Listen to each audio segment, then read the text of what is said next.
பிஸ்மில்லா வஸ்ஸலாத்து வஸ்ஸலாமு அலா ரசூலுல்லாஹி ஸல்லல்லாஹு அலைஹி வஸல்லம்.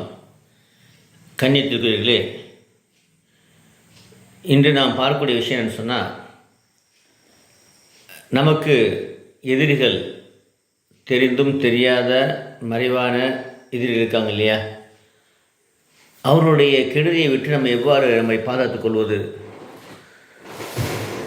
அவர் நமக்கு செய்யக்கூடிய துன்பங்கத்தை விட்டு எப்படி ஒரு பாதுகாப்பு வளையத்தை ஏற்படுத்திக் கொள்வது என்பதை பார்க்க இருக்கின்றோம். புதுசாக வரக்கூடியவங்க கீழே பாருங்கள், சப்ஸ்கிரைப் பட்டன் இருக்கும் சிவப்பாக, அதை தொட்டிங்கன்னா பெல் பட்டன் வரும். அதே தொட்டால் நம்ம சம்மந்தப்பட்ட வீடியோக்கள் உடனுக்குடன் வரும். யாரெல்லாம் சப்ஸ்கிரைப் செய்து இதுபோல் ஆக்கப்பூர்வமான வீடியோக்கள் போடுவதற்கு நமக்கு ஆர்வமூட்டுகிறார்களோ அவர்கள் அனைவருக்கும் ஹிதாயத் என்று சொல்லக்கூடிய நேர்வழியை காமிப்பாயாக. அவர்கள் அனைவரையும் பாவத்தை மன்னிப்பாயாக. அவருடைய தேவைகளை நிறைவேற்றி கஷ்டங்களை போக்கி இம்மைமர்களை விட்டு தருவாயாக. வாழ்க்கைகளை பறக்க செய்வாயாக. நீங்கள் அனைவருக்கும் தந்தல் புரிவாயாக. ஆமீன். கண்ணியத்துக்குரியவர்களே, ஒரு சிறந்த துவா எப்படிப்பட்ட துவான்னு சொன்னால், இப்ராஹிம் அலைஹிஸ்ஸலாம் அவர்களை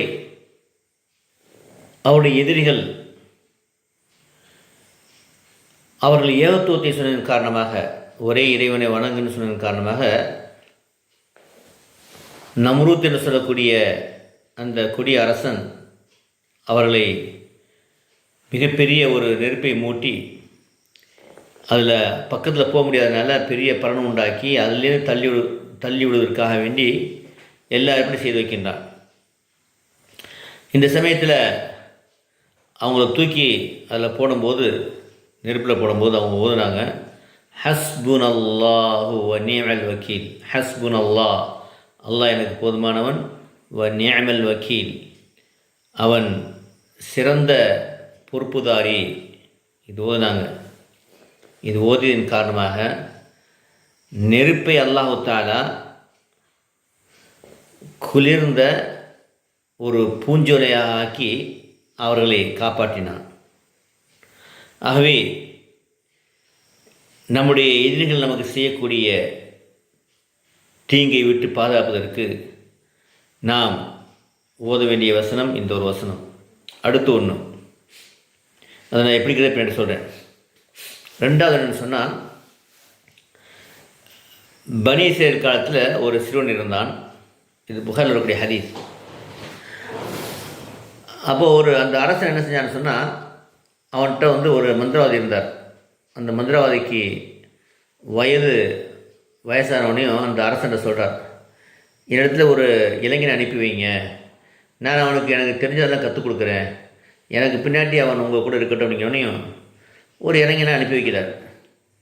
அந்த இளைஞன் அந்த மந்திரவாதி வீட்டுக்கு போகக்கூடிய வழியில் ஒரு பள்ளியில் ஒரு கிறித்துவ பாதிரியார் ஒருத்தர் வணங்குவதை பார்க்கிறார். அவருக்கு அவருடைய தொழுகை முறை பிடிச்சு போயிடுச்சு. உடனே அவர் பக்கத்தில் உட்கார்ந்து அவர் சொல்லக்கூடிய விஷயங்களை கேட்குறார். இப்போ நபி ஸல்லல்லாஹு அலைஹி வஸல்லம் வர்றதுக்கு முன்பு நடந்த விஷயம். அப்போது அங்கே ஈசா அலைஹிஸ்ஸலாம் அவருடைய பின்பற்றக்கூடிய பாதிரிகள், உண்மையான பாதிரியார்கள் இருக்கிறாங்க. அப்போ அந்த சமயத்தில் கிறித்துவ பாதிரியார். அப்போ அவர் அல்லாஹ்வை பற்றியும் ஏகத்துவத்தை பற்றியும் சொல்லிக் கொடுத்து மார்க்கத்தை சொல்லிக் கொடுக்குறார். ரொம்ப பிடிச்சி போயிருக்கு இவனுக்கு. இவன் என்ன செய்கிறான்னு சொன்னால், அந்த மந்திரவாதிகிட்ட போகும்போது அவர் ஏன் லேட்டாக வருதுன்னு சொல்லும்போது சொல்கிறாரு, இது மாதிரி எங்கள் வீட்டில் லேட் ஆகிடுச்சுன்னு சொல்கிறார். இப்போது திரும்பி ஒரு தடவை வீட்டுக்கு போகிற சமயத்தில் ஒரு பெரிய ஒரு மிருகம் அந்த வழியில் நிற்கிது. மக்கள்லாம் பயந்து போகிறாங்க, அங்கிட்டு போக முடியல. அப்போ ஒரு சின்ன கல் எடுத்து சொல்கிறார், இறைவா, உனக்கு அந்த பாதிரியார் உனக்கு பிடித்தவராக இருந்தால் இந்த கல்லை கொண்டு அந்த மாட்டை எங்களை விளக்குவான்னு சொல்லிட்டு அந்த சும்மா அவர் கல்லை விட்டு எறிகிறாரு. அது பட்டன்னு இறந்து போயிடுது.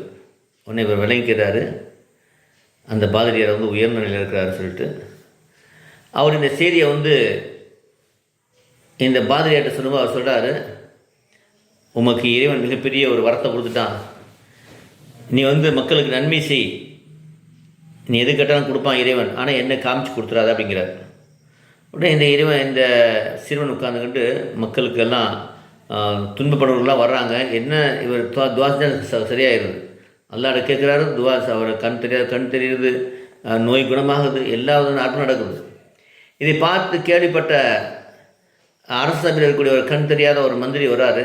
பொன் பொருளாக கொடுக்குறாரு. கொடுத்து எனக்கு கண் தெரியணும் அப்படிங்கும்போது அவர் சொல்கிறாரு, இந்த பையன் சொல்கிறான், எனக்கு பொன் பொருளாக வேணாம், நீங்கள் ஏக இறைவனை ஏற்றுக்கொள்ளுங்கள், நான் இறைவன்கிட்ட பிரார்த்தனை செய்கிறேன், கண் வரணும்னு அவர் ஏக இறைவனை ஏற்றுக்கொள்கிறார். பிரார்த்தனை செய்யணும்னு கண்ணு தெரிகிறது. ஒரு சந்தோஷம். போய் அரசவையில் உட்காரும்போது அரசன் பார்க்குறான், என்ன உனக்கு எப்படி கண் வந்துச்சுன்னு கேட்கும்போது, என் இறைவனுக்கு கொடுத்தான் அப்படிங்கிறார். என்னை தவிர வேறு இறைவன் இருக்கிறான்னு கேட்கும்போது ஆமாம் அப்படிங்கிறார். இப்போ இது சொன்னது யார் அப்படிங்கும்போது இந்த பையனை காமிக்கணுன்னே இந்த பையனை கூப்பிட்டு கேட்கும்போது இறைவனை சொல்லிக் கொடுத்தது யார்? அந்த பாதிரியை காமிக்கணுனையும் அந்த பாதிரியை கூப்பிட்டு, நீ உன்னுடைய மார்க்கத்தை விட்டு என்னை இறைவனை ஏற்றுக்கொள்ள அப்படிங்க அடிக்கிறார். அவர் முடியாதுங்க முன்னே செய்தார் சொன்னால், முடியாதுன்னு சொன்ன உடனேயுமே ரம்பத்தை கொண்டு அவர் ரெண்டாக அறுக்கப்படுகிறது. அப்போ கூட அவர் மார்க்கத்தை விடலை, விழுந்து இறந்துடுறார். அப்புறம் மந்திரியை கூப்பிட்டு சொல்கிறார், நீ என்னை இறைவனை ஏற்றுக்கிறேன்ட்டு. அவர் முடியாதுங்கிறாரு. அவரே ரம்பத்தை கொண்டு அறுக்கிறாங்க. அவங்க ஏற்றுக்கொண்ட ஈமானுடைய பலத்தில் அதெல்லாம் தாங்கிக்கிறாங்க. அவரே இறந்துடுறார். மூணாவது இந்த பையனை கூப்பிட்டு சொல்கிறார், நீ ஏற்றுக்கொள் என்னை. இல்லை முடியாதவனையும் 4 சிப்பாயை கூப்பிட்டு இவனை கடலுக்கு கொண்டு போங்க, இவன்ட்டு அங்கே கேளுங்க, அவன் என்னை இறைவனை ஏற்றுக்கிட்டான்னு சொன்னால் கொண்டு வந்துடுங்க, இல்லைன்னா கடலில் தள்ளுங்க அப்படிங்கிறாங்க. கொண்டு போகிறான் கடலில். அப்போ இவர் பிரார்த்தனை செய்கிறார், இறைவா நீ விரும்பியதை கொண்டு, யா அல்லாஹும் எக்ஃபினிஹும் பிமாஷீத, அதான் அர்த்தம் தமிழ் அரபியில். இறைவா நீ விரும்பியதை கொண்டு என்னை இவளை விட்டு பாதுகாப்பாயா அப்படின்னு துவா செய்கிறாரு. உடனே இந்த படகு ஆடுது. அவங்க கீழே விழுந்துறாங்க, உள்ளுக்குள்ள விழுந்துறாங்க. இவர் திரும்பி வந்துடுறார். அப்போ அரசன் கேட்குற, எப்படி வந்த? நடந்ததை சொல்கிறார். திரும்ப 4 பேர் அனுப்பி மன உச்சியில் கொண்டு போங்க, கொண்டு போய் அவர்கிட்ட கேளுங்க, என்னை இறைவனை எடுத்துக்கிட்டா வச்சுங்க, இல்லைன்னா கொண்டுருங்க அப்படிங்கிறார். மலை உச்சியில் கொண்டு போனோடனே இவர் திரும்ப துவா செய்கிறார், யாரெல்லாம் நீ விரும்பியதை கொண்டு என்னை பாதுகாப்பாயாக இவர்களை விட்டு அப்படிங்கிறாரு.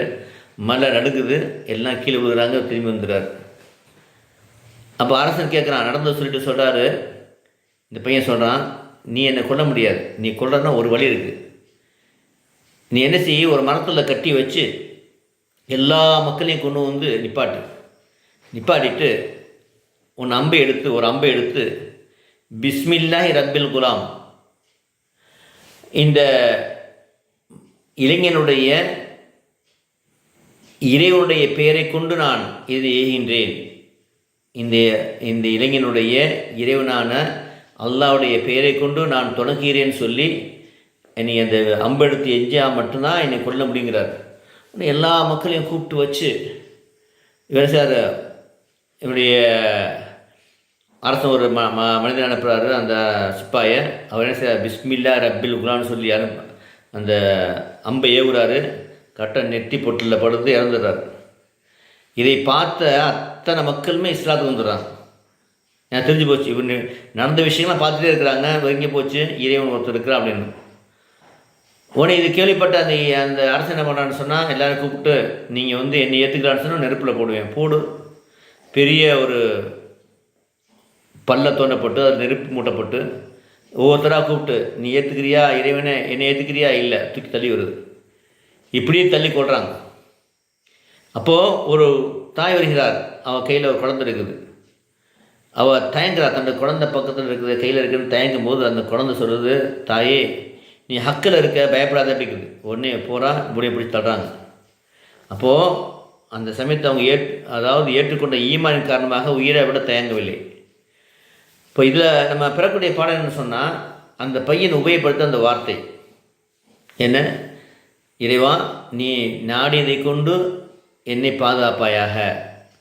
இப்போ எப்படி நம்ம எதிரிகளை விட்டு பாதுகாப்பதற்கு இதில் எப்படி யூஸ் பண்ணுறதுன்னு சொன்னால், நீங்கள் 11 தடவை ஸலவாத் ஓதிக்கிங்க. ஸல்லல்லாஹு அலைஹி வஸல்லம் 11 டைம்ஸ் லா இலாஹ இல்லா அன்த சுப்ஹானக இன்னி குன்து மினல் ஸாலிமீன் அப்படிங்கிறத 11 டைம் 450 தடவை ஹஸ்புனல்லாஹ் நிமல் வக்கீல் 450 தடவை ஓதிக்கிங்க. இந்த துஆவை ஓதுங்க, தமிழில் ஓதுங்க. யா அல்லாஹ் நீ விரும்பியதை கொண்டு என்னுடைய எதிரியை விட்டு என்னை பாதுகாப்பாயாக. யார் எதிரியோ அவர் பேரை சொல்லிடுங்க. அதனால் பெரிய பையன் கஷ்டப்படுத்திட்டு இருக்காரு சொன்னால் அவர் பேரை சொல்லி 7 தடவை இது மாதிரி சொல்லிடுங்க. 7 டைம்ஸ். யா அல்லாஹ் இந்த பேரை சொல்லி அவர் பேரை சொல்லி நீ விரும்பியதை கொண்டு அவரை விட்டு நீ பாதுகாப்பாயாக அப்படின்னு சொல்லிவிட்டு திரும்ப செலவாத்து 11 தடவை 11 டைம்ஸ் ஊதிட்டு 4 திசையிலையும் ஊதிட்டு போனீங்கன்னு சொன்னால் அந்த எதிரியுடைய தொல்லை அறவே வராது உங்களுக்கு. இது மாதிரி நீங்கள் டெய்லி ஓதின்னு சொன்னால் முழுமையான பாதுகாப்பு உங்களுக்கு கிடைக்கும். கொஞ்சம் கொஞ்சமாக அவருடைய கெடுதியை விட்டு அல்லாஹ் முழுமையாக பாதுகாத்துருவான். ஆகவே கண்ணியத்துக்குரியவர்களே, நாம் அல்லாஹ்வுடைய உதவியை அல்லாஹ்வுடைய குர்ஆனை கொண்டும் நபியுடைய ஹதீஸை கொண்டும் பெறுகின்றோம். அப்போ நம்ம என்ன செய்யணும் சொன்னால், நாம் அல்லாஹ்வின் பக்கம் திரும்பணும். அல்லாஹ்வுடைய உதவி வேணும், அல்லாஹ் ரசூலுடைய உதவி வேணும்னு சொன்னால் அல்லாஹ்வின் பக்கம், அல்லாஹ் ரசூல் பக்கம் திரும்ப வேண்டும். இதுவரை நீங்கள் தொழுகாமல் இருந்திருக்கலாம், நோக்காமல் இருந்திருக்கலாம், இஸ்லாத்தை பற்றி விளங்காமல் இருந்திருக்கலாம். இப்போ நீங்கள் செய்ய வேண்டியது என்னென்னு சொன்னால் ஒரே ஒரு வார்த்தை தான், யா அல்லாஹ் அஸ்தஃபிருல்லாஹ் வ அத்தூபு இலைஹ். யா அல்லாஹ் உன்னிடத்திலே பாவமன்னிப்பு தருகிறேன், இதுவரை செஞ்சதுக்கெல்லாம் உன்னிடத்தில் பாவமன்னிப்பு தருகிறேன். வ அத்தூபு இலைஹ் உன் பக்கமே திரும்புகிறேன், இனிமேல் நன்மை செய்து உன் பக்கமே திரும்புகிறேன். அவ்வளோதான். அஸ்தஃபிருல்லாஹ் வ அத்தூபு இலைஹ். யா அல்லாஹ் என் பாவத்தை மன்னிப்பாயாக, நான் உன் பக்கம் திரும்புகிறேன். உன் பக்கம் திரும்ப என்ன அர்த்தம்? இனி நான் என்ன செய்கிறேன்? 5 நேரம் தொழுகிறேன், நோக்கிறேன், ஏழைகளுக்கு உதவி செய்கிறேன், அந்த இஸ்லாமிய கடமை எடுத்து நடக்கிறேன்னு அர்த்தம். அப்போ இதை செஞ்சுட்டு அதை சொன்ன உடனேயே இப்போ நீங்கள் சொல்லின்னு வச்சிங்களேன், இஷாவிலையும் தொழ ஆரம்பிச்சிருங்க. 5 நேரத்துலையும் விடாமல் தொழுங்க. மகரிபு இஷா தொழுவிட்டீங்க, அப்போ காலைல ஃபஜ்ரு, மகரிப், லொஹரு, அசரு, மகரிப், இஷா, இப்படி 5 நேர தொழுகை அந்த நேரத்தை தொழுங்க. சுன்னத்தான் நஃபிலான வாஜிபான தொழுகை விடாமல் தொழுங்க. அது மாத்திரம் இல்லாமல் ரம்லானில் நோம்பு நோட்டுவாருங்கள். யாருக்கு ஜக்காத் இருக்கோ ஜக்காத்து கொடுங்க, இல்லைன்னா ஏழைகளுக்கு திறமை கொடுங்க. ஹஜ்ஜு கடமையான ஹஜ்ஜு செஞ்சுடுங்க. இது 5 கடமைகள் உங்களுடைய வாழ்க்கையில் செய்வ நீயத்து வச்சு செஞ்சுட்டு வரீங்கன்னு சொன்னால் அல்லாஹ்வுடைய உதவி கிடைக்கும். அல்லாஹ்வுடைய உதவிக்கு அல்லாஹ் நீங்கள் ஓதக்கூடிய விஷயங்களில் முழுமையான வெற்றியை பார்க்க முடியும். அது மாத்திரம் இல்லை, காலை வேலை தஸ்பீஹாத்தை ஓதிட்டு வாங்க. 3ஆம் கலிமா 100 தடவை, 4ஆவது கலிமா 100 தடவை, அஸ்தஃபிருல்லாஹ் வ அத்தூபு இலைஹ் 100 தடவை, துவா யூனுஸ் 100 தடவை, துவா சுலைமான் அலைஹிஸ்ஸலாம் 100 தடவை, ரப்பி ஹபிலி முல்க இன்னக அன்தல் வஹ்ஹாப், நான் வீடியோ போட்டிருக்கேன். ஸலவாத்து 100 தடவை, ஸல்லல்லாஹு அலைஹி வஸல்லம் 100 தடவை. இது காலை மாலை ஓதிட்டு வாங்க. ஏன்னா ஸலவாத்து ஓதுனா 10 ஒரு தடவை ஸலவாத்துனா அல்லாஹ் ரஹ்மத் 10 தடவை இறங்குது. இப்போ நீங்கள் 200 தடவை காலை மாலை ஓதிட்டீங்கன்னு சொன்னால் 2000 ரஹ்மத் இறங்குது. மிகப்பெரிய பாக்கியம். குர்ஆனை காலை மேலே ஒரு 1/4 மணி நேரம், ஒரு 1/2 மணி நேரம் ஓதுங்க. ஓத தெரியலையா, 3 மணி நேரத்தில் எப்படி குர்ஆன் ஓதுன்னு நம்ம வீடியோ போட்டிருக்கோம். அதில் ஜாயின் பண்ணுறதுக்கு 98 40 92 59 49 இந்த நம்பருக்கு வாட்ஸ்அப்பில் பேசி அனுப்பினா குரூப்பில் நினச்சிடுவாங்க. இன்ஷா அல்லாஹ். கணவனுக்கு, மனைவிக்கு, பிள்ளைக்கு, பெற்றோருக்கு செய்ய வேண்டிய கடமை சரியாக செய்யுங்க. உற்றா உறவினர் சேர்ந்து வாழுங்க. ₹1 மதிப்புள்ள பொருளாக இருந்தால் உரியத்தை ஒப்படைச்சிடுங்க. இது நன்மையான விஷயங்கள். தீமையான விஷயங்கள் விபச்சாரம், மது குடிக்கிறது, வட்டி, சூதாட்டம், கொலை, கொள்ளை, தற்கொலை, செய்வினை, மற்றவருடைய பொருளை அபகரிக்கிறது, இது மற்றவர்களை பற்றி தப்பாக பேசுகிறது, புறம் பேசி, இதெல்லாம் தவிர்த்து கொள்ளுங்கள். இதெல்லாம் உங்களுடைய நன்மையை இல்லாமல் ஆக்கிடும், அவங்கள்ட்ட போய் சேர்ந்துடும். இது மாதிரி நன்மையை செய்து தீமை விட்டு தவிர்த்துக்கிட்டேன்னு சொன்னால் உங்களுடைய துவா கபூலாகும். இன்னும் உங்கள் துவா சீக்கிரம் கபூலாக இன்னொரு வேலை என்னென்னு சொன்னால், நீங்கள் நபிஸா சொன்னாங்க, நன்மை ஏவி தீமை தடுத்து கொண்டே இருங்கள். அப்படி இல்லைன்னு சொன்னால் அல்லாஹ்வுடைய வேதனை வரும். அதுக்கப்புறம் நீங்கள் துவா செய்யுங்க, அல்லாஹ் கபூல் செய்ய மாட்டான். அப்போது நம்முடைய துவா கபூலான்னு சொன்னால் நன்மை ஏவி தீமை தடுக்கணும். அப்போது நன்மை ஏவி தீமை தடுக்கக்கூடிய அழைப்பு பணியில் ஒரு அங்கத்தினராக ஆக வேண்டும். அதுக்கு என்ன செய்கிறது? இந்த வீடியோ பார்க்குறீங்களா, ஒரு 5 பேருக்கு நீங்கள் என்ன செய்யுங்க, ஷேர் செய்யுங்க. அப்போது இது மாதிரி டெய்லி செய்யும்போது நீங்களும் என்ன செஞ்சீங்க, நன்மை ஏவி தீமை தடுக்கக்கூடிய கூட்டத்தில் ஆகிவிடுகிறீர்கள். அப்போ உங்களுடைய துவா நிச்சயமாக கபூலாகும். ஆகவே எல்லா வல்ல அல்லாஹ் சுப்ஹானஹு வ தஆலா இம்மையும் பெருமையை வெற்றி பெற்று கொடுத்து என்னை உங்களை ஆக்கித்தல் அருள்வானாக. அது மாத்திரம் இல்லாமல் கன்னித்துறையிலே அல்லாஹ்வுடைய நெருக்கத்தை பெறக்கூடிய யாரெல்லாம் தாஜ்ஜத் தொழுறீங்களோ, தாஜ்ஜத் தொழ நியத்து வச்சுருக்கீங்களோ, நபி ஸல்லல்லாஹு அலைஹி வஸல்லம் கனவிலையும் திக்ர்லையும் பார்க்கணும்னு ஆசைப்படக்கூடியவர்கள், அல்லாஹ் நெருக்கத்தை நான் இறைநேசர் ஆகணும்னு ஆசைப்படக்கூடியவர்களுக்கு ஒரு ரகசிய திக்ர் இருக்குது. அதை யாரெல்லாம் நீங்கள் விரும்புகிறீங்களோ என்னுடைய வாட்ஸ்அப் நம்பருக்கு நீங்கள் பேசி அனுப்புனீங்கன்னா நான் குரூப்பில் சேர்த்து விட்டு உங்களுக்கு அந்த இலவசமாக சொல்லித்தருவேன். இன்ஷா அல்லாஹ் செஞ்சுட்டு இருந்தீங்கன்னு சொன்னால் நிச்சயமாக நீங்கள் இறைநேசர் ஆக முடியும். நான் சொல்லக்கூடிய அத்தனையும் உங்களுக்கு கிடைக்கும் இன்ஷா அல்லாஹ். எல்லாம் வல்ல அல்லாஹ் தஆலா கபூல் செய்வானாக.